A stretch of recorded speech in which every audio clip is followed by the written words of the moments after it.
Hello प्यारे बच्चों, मैं मुख्तार अंसारी आप सभी का ज्ञान केमिस्ट्री क्लासेस में स्वागत करता हूं। और जैसा कि आप लोगों ने मेरे पिछली वीडियो में देखा, उस वीडियो में मैंने आदर्श एवं अनादर्श विलयन के बारे में बात किया था। अब आज के इस वीडियो में हम लोग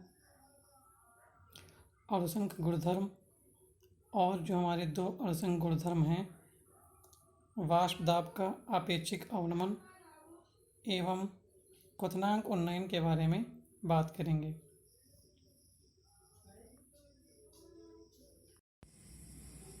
तो आइए बच्चों, आज के प्रकरण के बारे में बात करते हैं, जो कि है विलयन के अणुसंख गुणधर्म।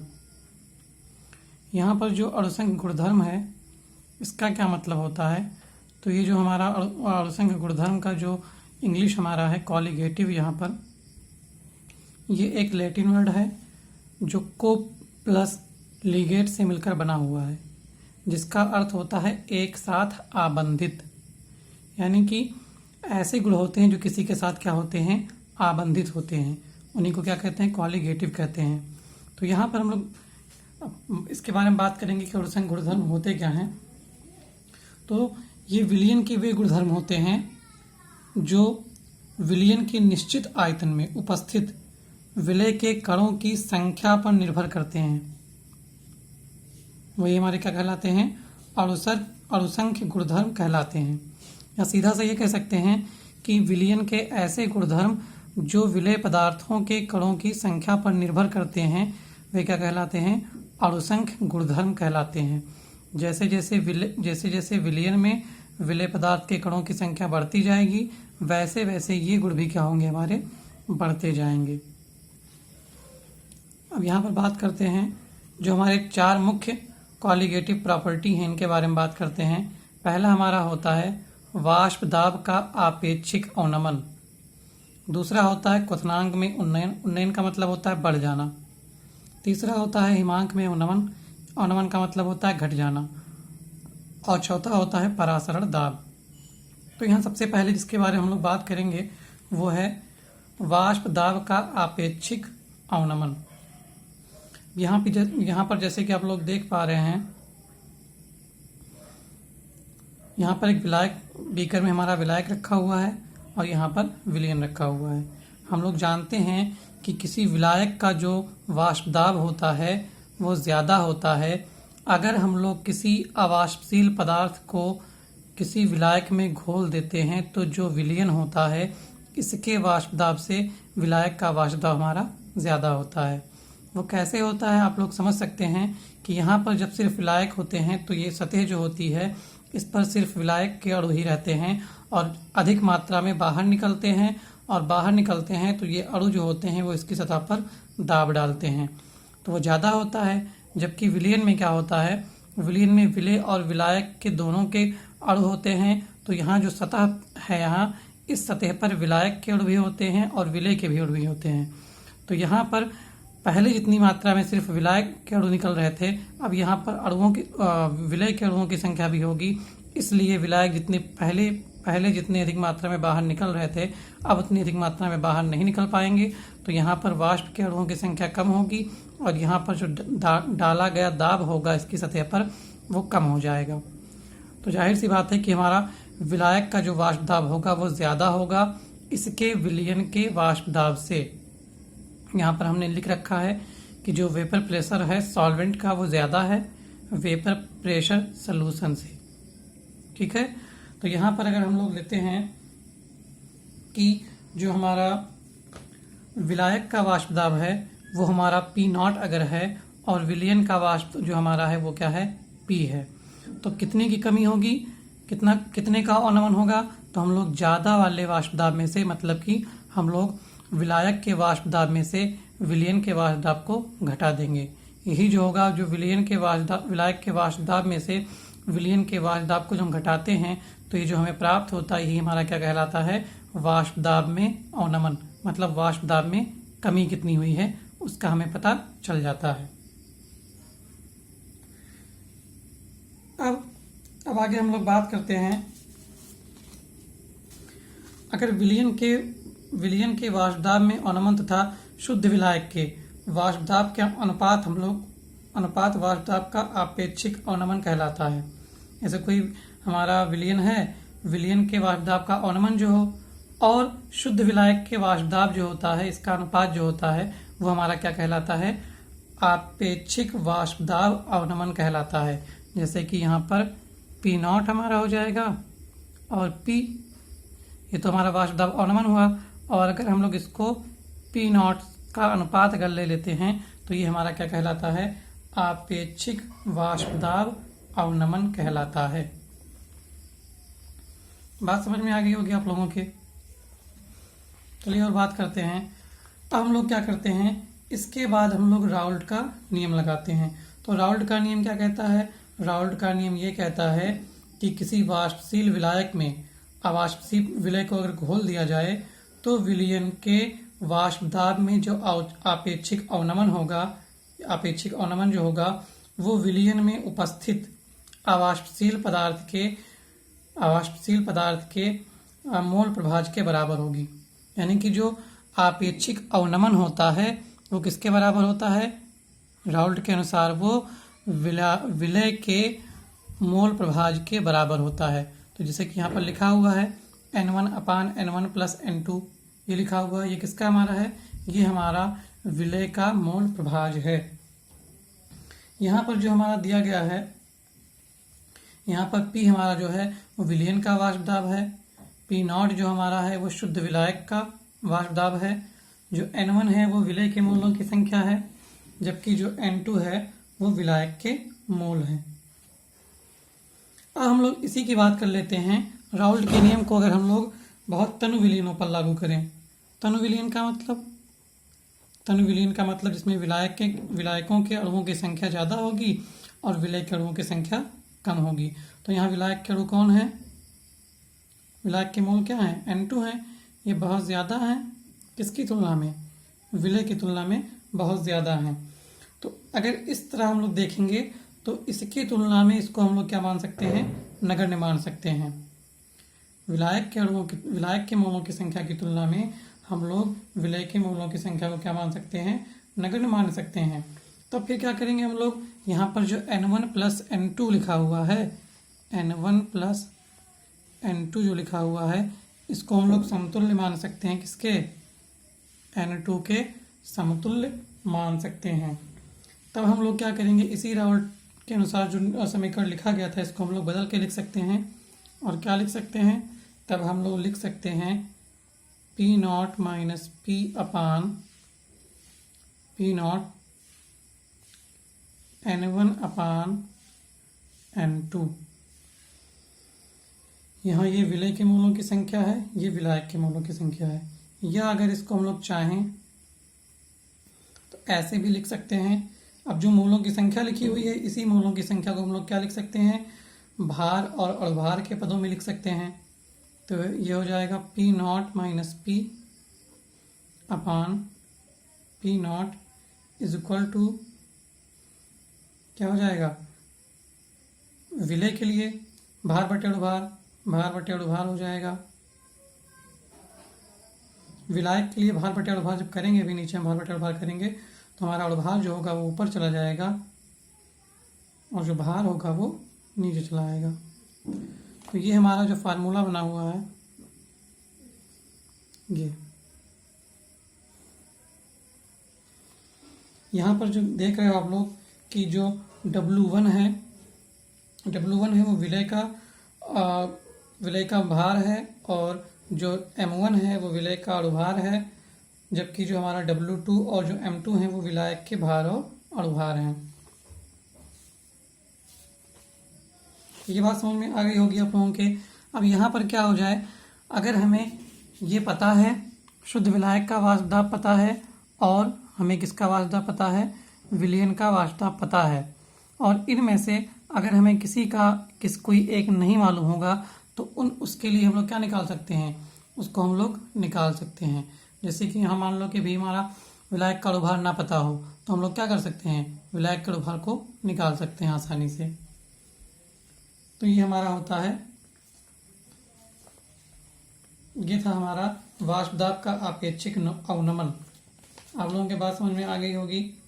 अब अगली बात जो हम लोग करते हैं वो करते हैं क्वथनांक में उन्नयन के बारे में।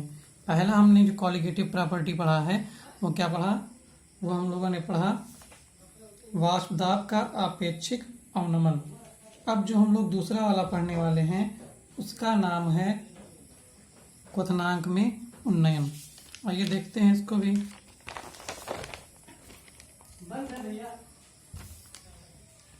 क्वथनांक में उन्नयन। तो क्वथनांक में उन्नयन के लिए सबसे पहले हम लोग क्या जानते हैं, सबसे पहले हम लोग ये जानते हैं कि क्वथनांक कहते किसे हैं। जैसा कि आप लोग यहाँ फिगर में देख रहे हैं, क्वथनांक का मतलब होता है किसी द्रव का क्वथनांक वह निश्चित ताप होता है जिस पर उस द्रव का वाष्प दाब जो होता है वो वायुमंडलीय दाब के बराबर हो जाता है। मतलब कोई द्रव है, ये कोई विलायक है, ये जो द्रव है, इस द्रव का जो वाष्प दाब होगा, अगर ये इसका वाष्प दाब जो है, ये वाष्प दाब इस वायुमंडलीय दाब के बराबर हो जाता है तो क्या होने लगता है, ये जो हमारा द्रव है वो उबलने लगता है। और इसी उबलने को हम लोग क्या कहते हैं, क्वथन कहते हैं। और जिस ताप पर ये होता है उसको हम लोग क्या कहते हैं, क्वथनांक कहते हैं। सीधा सा ये जानिए बस कि किसी विलायक के लिए वह ताप जिस पर उस द्रव का जो वाष्प दाब होता है वो वाष्प दाब वायुमंडलीय दाब के बराबर हो जाता है तो उसको हम लोग क्या कहते हैं, उसको हम लोग क्वथनांक कहते हैं। अब फिर यहाँ के बात कर लेते हैं, इसके बारे में बात करते हैं। क्या होगा यदि हम लोग क्या करें, विलायक में क्या कर दें, अलग से विलेय डाल दें। तो विलायक में जब हम लोग अलग से विलेय डालेंगे तो अभी हम लोगों ने पढ़ा है कि यहाँ पर सतह पर क्या हो जाते हैं, कुछ विलेय के अणु आ जाते हैं, इसलिए जो बाहर निकलने वाले अणुओं की संख्या होती है वो क्या हो जाती है, कम हो जाती है। और कम होने की वजह से जो वाष्प दाब हमारा होता है वो भी क्या हो जाता है, कम हो जाता है।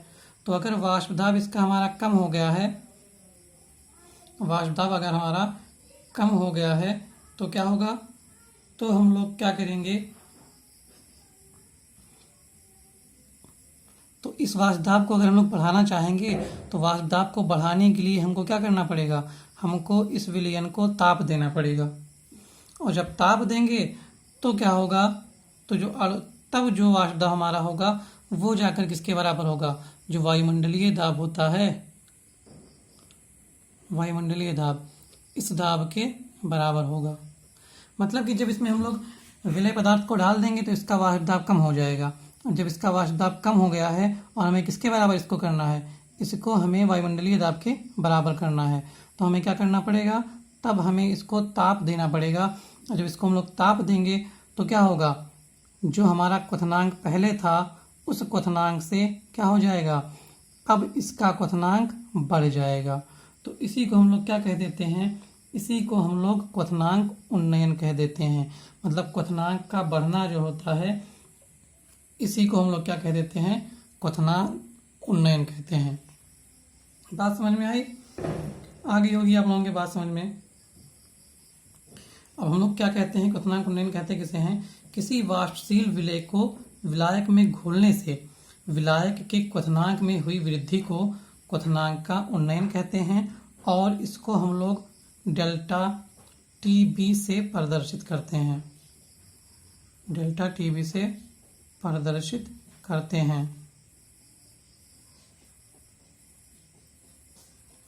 अब देखते हैं यहाँ पर कि जो क्वथनांक उन्नयन होगा वो कितना ज़्यादा होगा।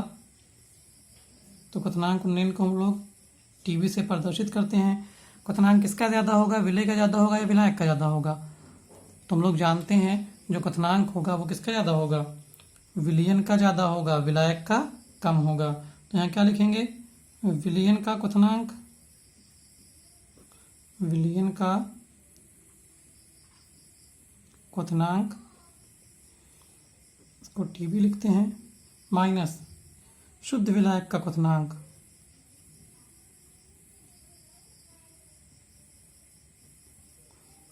शुद्ध विलायक का क्वथनांक, इसको हम लोग टीबी नॉट से लिखते हैं। तो जैसा कि आप लोगों ने देखा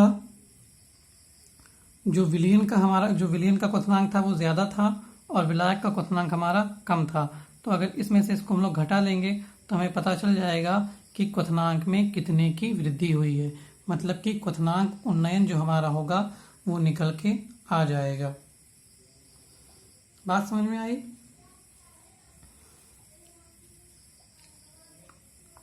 अब यहाँ पर फिर एक चीज़ देखते हैं, जैसे कि एग्जाम्पल अगर इसका हम देखें तो मान लो अगर हमारा जो जल होता है, अगर हमारे जल का जो हमारा क्या होता है, जल का अगर क्वथनांक हमारा क्या होता है 100 डिग्री सेल्सियस होता है। सब लोग जानते हैं कि जल का हमारा क्वथनांक कितना होता है 100 डिग्री सेल्सियस होता है। अगर इस जल में हम लोग क्या कर दें, नमक डाल दें या क्या डाल दें, या चीनी डाल दें, कोई भी अवाष्पशील पदार्थ, विलेय पदार्थ हम लोग डाल देंगे अगर, तो क्या होगा, तो हमारा जो जल का क्वथनांक था पहले 100 डिग्री सेल्सियस, अब वो क्वथनांक उसका 100 डिग्री सेल्सियस से कुछ ना कुछ क्या हो जाएगा, अधिक हो जाएगा। अधिक क्यों हो जाएगा, क्योंकि वो क्या है, अवाष्पशील पदार्थ है, और अवाष्पशील पदार्थ जो होगा वो क्या कर देगा, वाष्पीकरण को कम कर देगा। और जब वाष्पीकरण को कम कर देगा तो वायुमंडलीय दाब के बराबर करने के लिए हमको, वाष्प दाब को वायुमंडलीय दाब के बराबर करने के लिए हमको क्या करना पड़ेगा, इसको ताप देना पड़ेगा। तो जब ताप देंगे हम तो वो 100 डिग्री सेल्सियस से कुछ ना कुछ हमारा क्या होगा, अधिक जरूर होगा। तो ये हमारा होता है क्वथनांक उन्नयन। क्वथनांक उन्नयन का मतलब क्वथनांक का बढ़ जाना। आइए अब ग्राफ से इसको देख लेते हैं।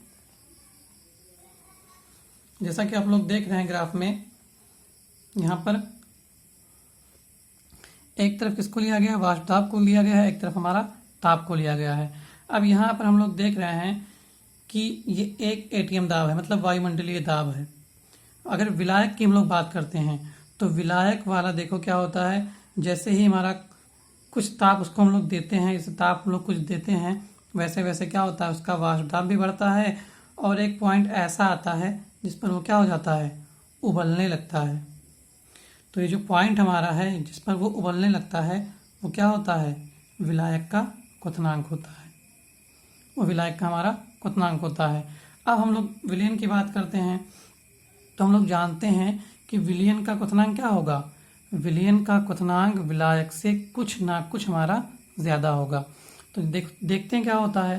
फिर हम लोग क्या करते हैं, विलयन को लेते हैं, जिससे से विलयन का हम लोग ताप बढ़ाते जाते हैं, विलयन का ताप बढ़ाते जाते हैं। देखो यहाँ विलयन का ताप बढ़ता जाता है, तो ताप बढ़ते बढ़ते क्या होता है, एक एटीएम दाब तक इसको लाते लाते क्या करना पड़ता है, विलयन वाले को ज़्यादा ताप देना पड़ता है।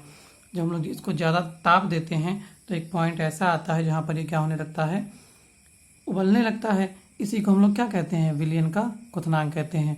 यहाँ से देखने से यह स्पष्ट है कि क्या हो रहा है, ताप बढ़ाने पर विलायक का जो होता है वो कम ताप पर ही बॉयल होने लगता है, जबकि विलयन जो होता है वो अधिक ताप पर बॉयल होता है और विलायक हमारा कम ताप पर बॉयल होता है।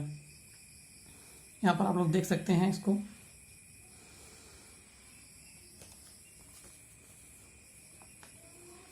फिर इसके बाद जो बात करते हैं हम लोग, इसके आगे बात करते हैं। अब प्रयोगों द्वारा ये पता चला है कि जो क्वथनांक का उन्नयन होता है डेल्टा टीबी, वो मोललता के समानुपाती होता है, मोललता के समानुपाती होता है। तो यहाँ पर प्रयोग द्वारा दर्शाते हैं कि जो क्वथनांक उन्नयन होता है, क्वथनांक उन्नयन किसके समानुपाती होता है, वो मोललता के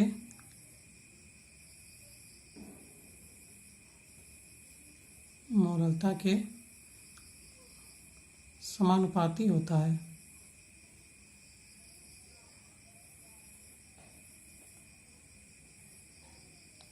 क्या होगा, समानुपात का चिन्ह लगाएंगे, फिर इसको हटाएंगे तो क्या आएगा, एक नियतांक आएगा।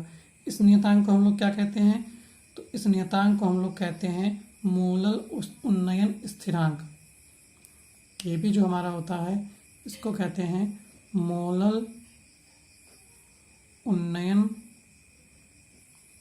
स्थिरांक।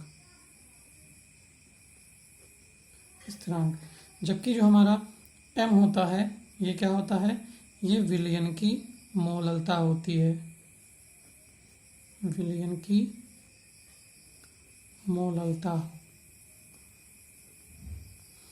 अब जैसा कि आप लोग जानते हैं मोललता किसे कहते हैं। मोललता का मतलब होता है विलायक के 1 किलोग्राम में उपस्थित विलेय पदार्थ के मोलों की संख्या। विलायक के 1 किलोग्राम में उपस्थित विलेय के मोलों की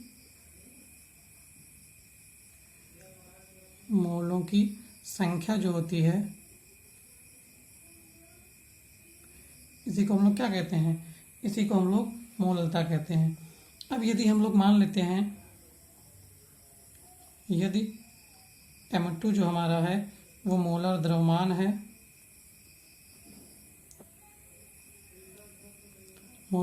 है, विलेय का और जो W2 है, W2 ग्राम जो है हमारा, मतलब ये M2 मोलर द्रव्यमान जो है वो मोलर द्रव्यमान है। किसका मोलर द्रव्यमान है, W2 ग्राम का। और जो हमारा W1 ग्राम है वो विलायक में उपस्थित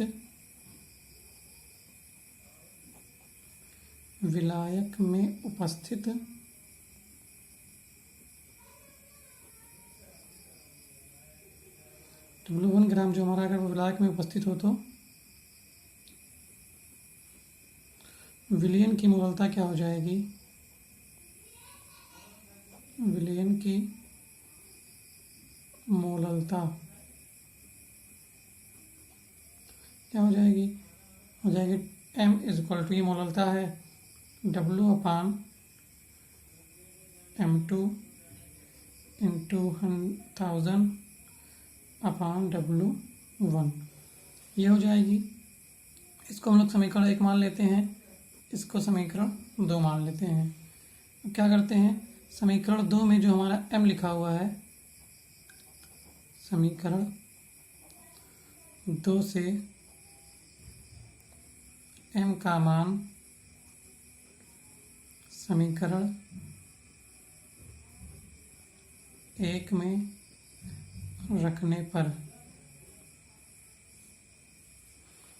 तो रखेंगे सीधा सा इसका, यहाँ पर रखेंगे इसकी वैल्यू, क्या हो जाएगा, delta TB equal to KB। M के जगह पे हम लोग क्या रख देंगे, M के जगह पे हम लोग रख देंगे W2 इंटू 1000 अपान M2 इंटू W1, ये रख देंगे। ये हमारा फार्मूला तैयार हो गया।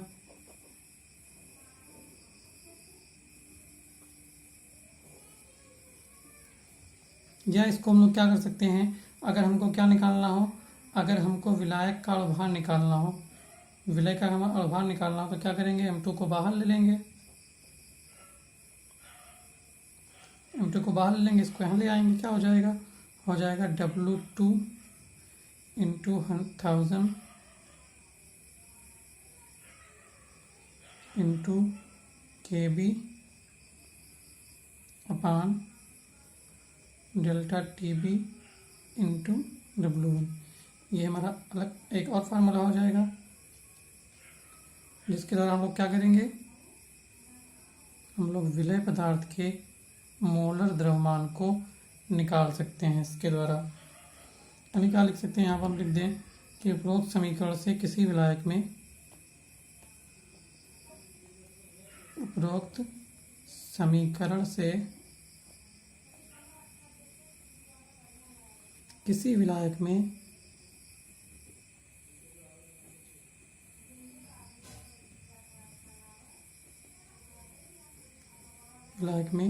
अवाष्पशील विलेय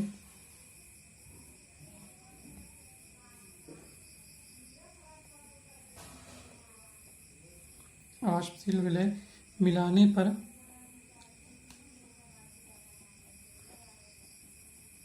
पर क्वथनांक में उन्नयन की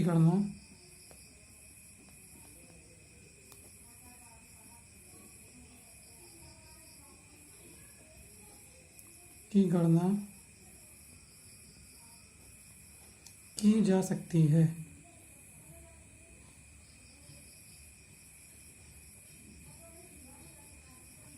यहाँ पर हम लोग क्या करेंगे, यहाँ पर अगर हमारा Kb का मान दिया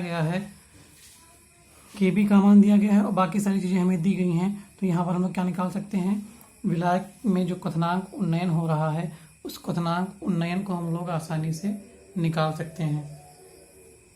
यह हमारा क्या दिया गया है, हम चाहें तो अगर हमारा ये Kb दिया गया है तो Kb के दिए जाने से हम लोग क्या निकाल सकते हैं, जो विलय का अणुभार होता है इसको भी हम लोग निकाल सकते हैं।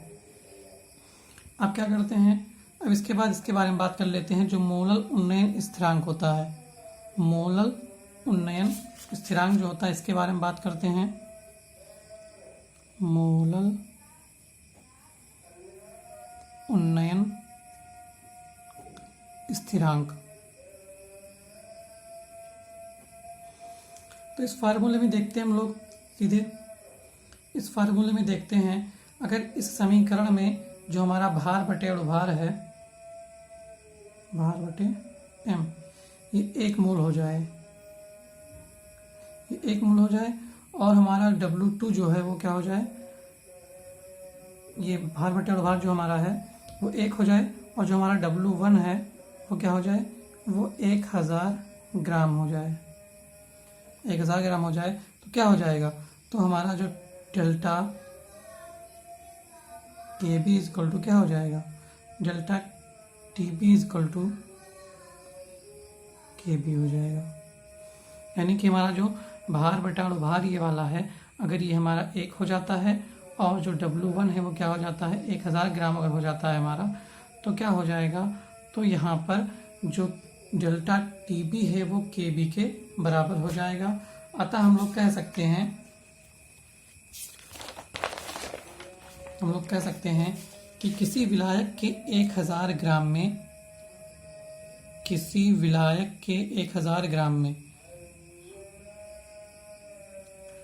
विलायक के 1000 ग्राम में अवाष्पशील विलय का 1 मोल,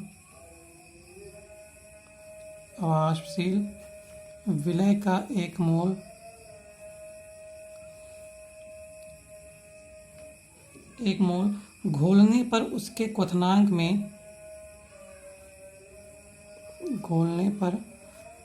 क्वथनांक में जो उन्नयन होता